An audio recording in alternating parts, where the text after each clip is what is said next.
Hey guys, so we're making some of my protein peanut butter cups today, which everyone asks me about all the time. It's actually quite a simple recipe, just there's a few steps to it, so I'm gonna take you guys through it. So I know you can't see this, but I've got a pot. You can use a small one too, it doesn't have to be this big. And I've melted a tablespoon of coconut oil into that. And rather than give you guys an exact recipe right now, I'm just gonna kind of wing it and show you guys what to do. All right, so now I've got coconut oil melting in here, and I'm gonna take some dark chocolate chips. You can use milk chocolate chips if you want to. These are from Costco, semi-sweet. And I don't know, I'm just gonna pour a bunch of them into the pot. I don't measure, but I'd say that's probably about a cup in there. And then I'm gonna add in, usually I would do about two. That's mom and dad in the background. But I got some of this from one of my clients. So she works at Hummingbird Chocolate Factory, and it's just basically the leftovers or the chocolate that didn't quite make it, because it's just in pieces. So you can see what that looks like here. And it's got some nuts and some ginger and all kinds of other yummy stuff in there. So I'm just gonna throw that in onto the chocolate chips. I don't know, maybe like another cup or so.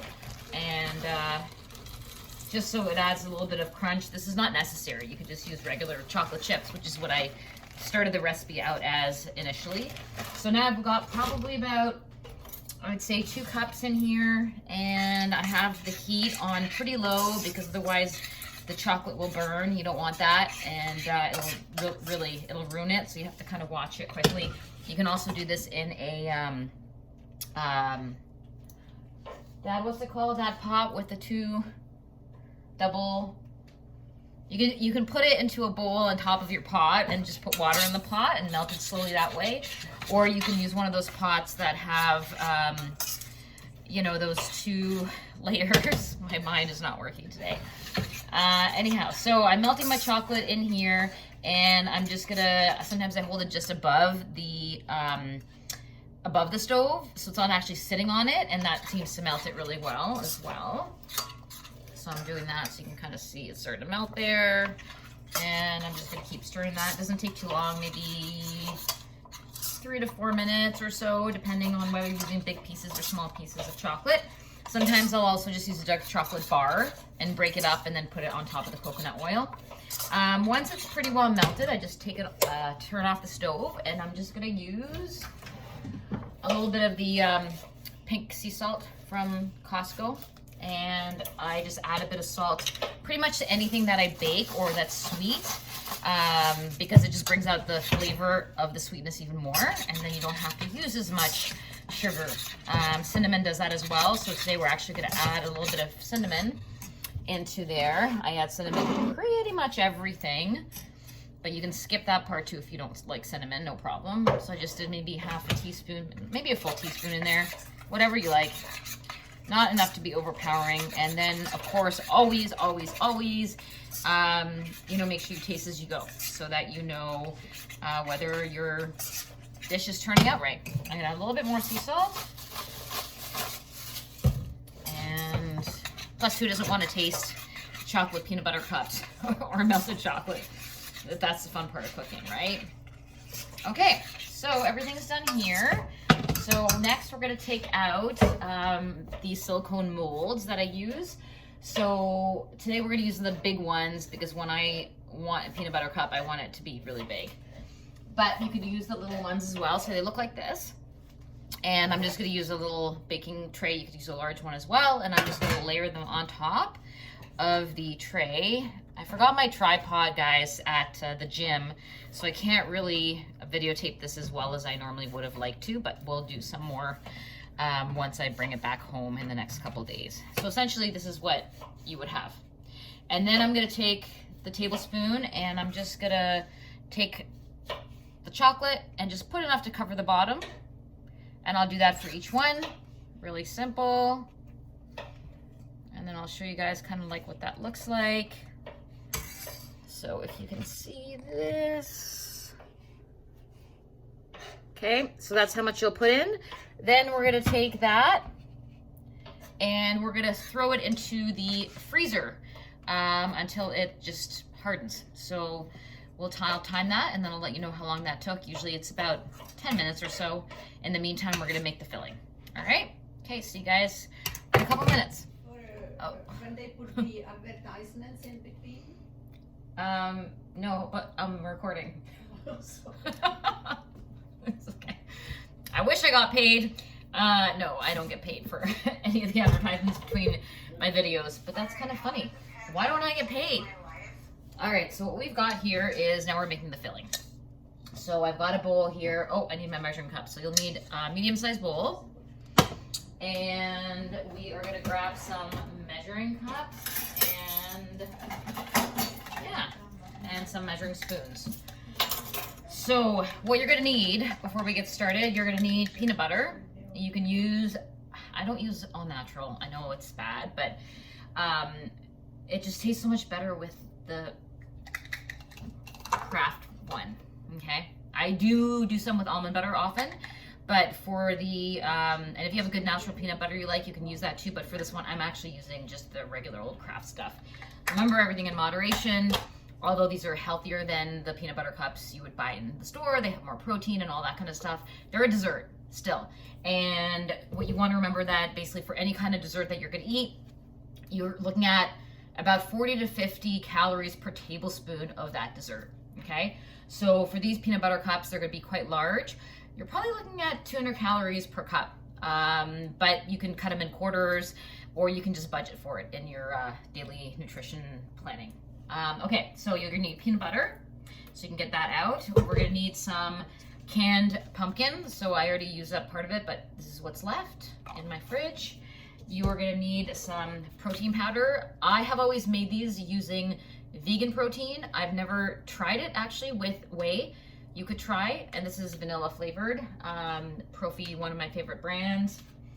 I've got some maple syrup, okay, real pure maple syrup.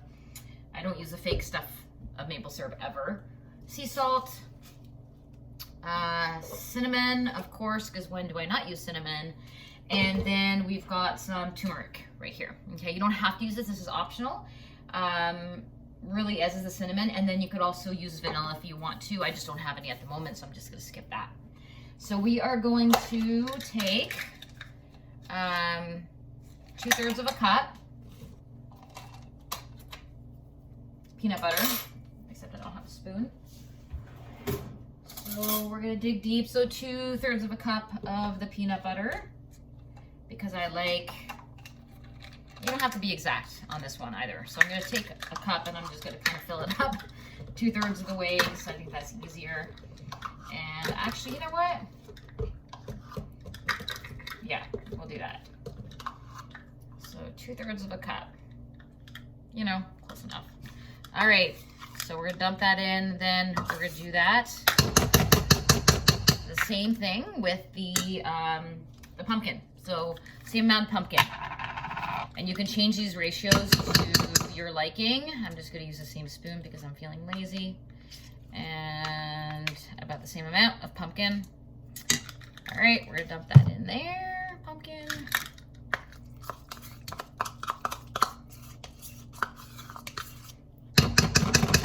Awesome, and then you're just gonna mix that all together. And it's actually kind of fun because it starts to really blend and it looks kind of cool. So you're just gonna take your spoon, mix it together here. Give it a really good mix.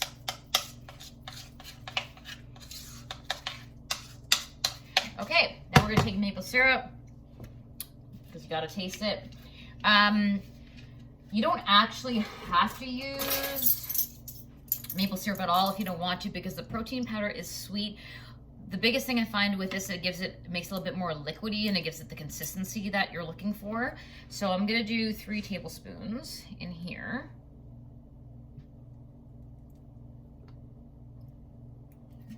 Okay. And then we're gonna add a little bit of salt. I don't know, I just turn it like 4 times. We'll add a sprinkle of cinnamon. I don't measure this, I just kind of like cover the top of it, maybe ½ a teaspoon. And the turmeric, I'm just gonna take a good pinch just enough to make it a little bit brighter and yellower and give it a little bit of a kick. You can, like I said, skip that part. And then you're gonna mix that again.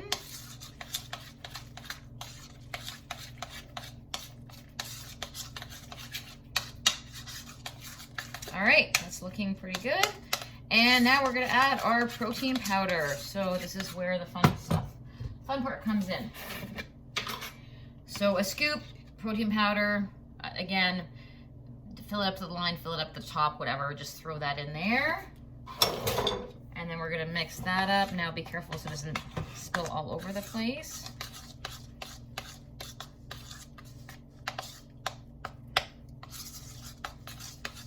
And then you're gonna take a look at your consistency. So now, depending on how you want it to look, I'm getting stuff all over the place.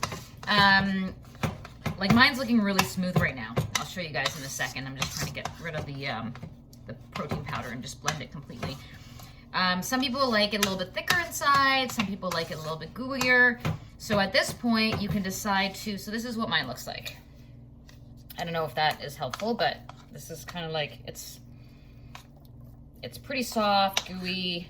Also, again, kind of like that frosting kind of consistency. So now, depending on your preference, I would taste it, and then you can decide, okay, I want this consistency. Okay, that's good. Yeah, that's really good. I'm gonna leave mine alone because I really like that. But you could add a little bit more protein powder.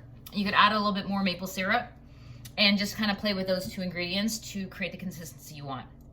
Now, if you check your freezer, it's been about 10 minutes here, they should be ready to go. So let's look at those. Okay, so this is what they look like. I don't know if you guys can see. Whoa, oops, adventures in the kitchen. All right, so mine are good enough to be able to put, they're not totally rock hard, but they're good enough to be able to put the filling on top of them. So I just, again, use that same spoon because I'm really lazy. And I just throw in about, I'd say a tablespoon of filling, maybe just a little bit more than that, depending on how much of the filling you like inside your peanut butter cups. I'll show you how much I'm putting in. So kind of like this much. This is like the worst baking or cooking video ever. I'm so bad with amounts. But I will write the recipe underneath so you guys can see what I'm doing when I actually take the time to create the recipe and do it. All right, so this is how much is in each one. Can you guys see that? So that's about a good tablespoon, maybe a tablespoon and a half. And I'm gonna finish that up right now. Hoping my phone doesn't fall. So we'll finish that up.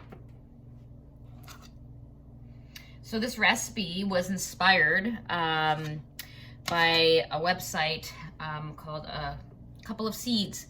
And Anthony Seed, who's a chef and also works at the local Vodka distillery. I use that as my base. And then I just tweaked it a little bit because I wanted a little bit more protein in there and to go from there. So yeah, all right. So once you have the filling inside, you're gonna just flatten it out. And there's way prettier ways to do this. I have a couple friends who are chefs and they've watched me do this and they're like, really? I don't really care. I'm a meal prepper, and for us, like the way something looks aesthetically is not quite as important as efficiency in the kitchen and how it tastes. All right, so for me, this is, that's good enough. So we're gonna put this back down, and you're gonna pick up your chocolate and that melted chocolate that you still had left over, and we're gonna pour that on top. Just pour it right on top, about a tablespoon on each one, and then you're just gonna try and cover up the pumpkin as best you can. I kind of don't mind them if they're not totally covered up because I think it kind of makes them prettier. And you're just gonna put them in your mouth anyways and eat them, right? So, all right, so that is done. And then you're gonna put that back in the freezer. That's really, truly all there is to it. So I'm just gonna spread my chocolate really well. I'm gonna show you guys what I'm doing if I can pick up the phone here. All right, so I'm just kind of like, can you guys see this? Spreading that. I hope you guys can see. I'm just spreading the chocolate on top of the butter, or the filling, I should say, pumpkin butter, whatever. And once I've done that, I'm gonna pop that back in the freezer. That's it. Makes sense? Whoa, I turned you guys around. I promise I'll have a better setup next time, but I figured you guys might want to make some of these, put them back into the freezer. I'd say this time a little bit longer because you're working with getting the filling a little bit harder and the topping. So I'd say 15, 20 minutes in the freezer and they should be good to go. To eat them and serve them, I leave mine in my freezer because they're super addictive. And I'll pull out, like when I want to have one, I'll pull one out about 5 minutes before I want to eat it. You can't really leave them on the counter. You can leave them in the fridge, that works really well too. But because of the coconut oil in there, they do start to get a little melty. So pull them out of the freezer about 5 minutes ahead of time, and in the fridge, you can pretty much eat them right out of the fridge if you want to leave them in there. But I warn you, back of the freezer where you can't see it, much better. Or yeah, they will be gone in like a day. All right, bye guys.